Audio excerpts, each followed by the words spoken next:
Viņš cēlās agri katru rītu, darbs viņam bija kā otra māja.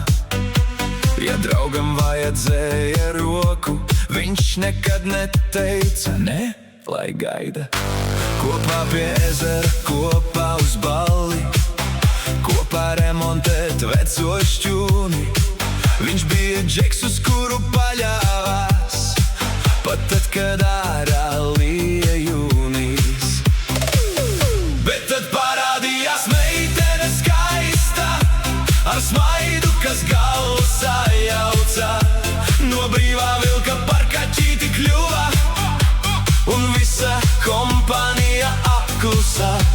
Ak, kur tas puika tagad palika, kas pirmais bija katrā tusā? Tagad viņš dzīvo zem kabluka, un atļauju prasa pat uz pusi stundas. Vairs nav zvanu sestdienas vakarā, vairs nav braucam, džeki, tūlīt! Tagad ir veikals aizkari puķes un sarakst leduskapī pielīmēts klāt. Kad draugi sauc viņu uz copi, atbilde nāk pēc stundām 3. Es ļoti gribētu aizbraukt, bet man jāprasa vispirms viņai. Bet tad parādījās meitene skaista, ar smaidu, kas galvu sajauca. No brīvā vilka par kaķīti kļuva, un visa kompānija apklusā.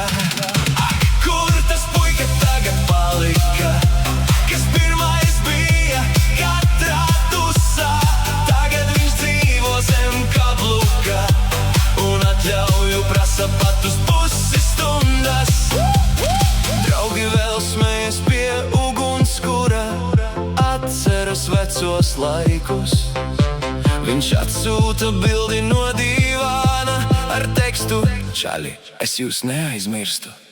Varbūt tā dzīvē gadās katram, kad sirds kādam pieder kļūst. Bet leģenda par brīvo puiku vēl draugu stāstos dzīva būs.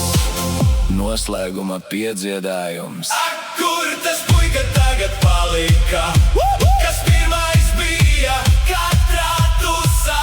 Tagad viņš dzīvo zem kabluka, bet saka, man jau viss ir forši, čaļi!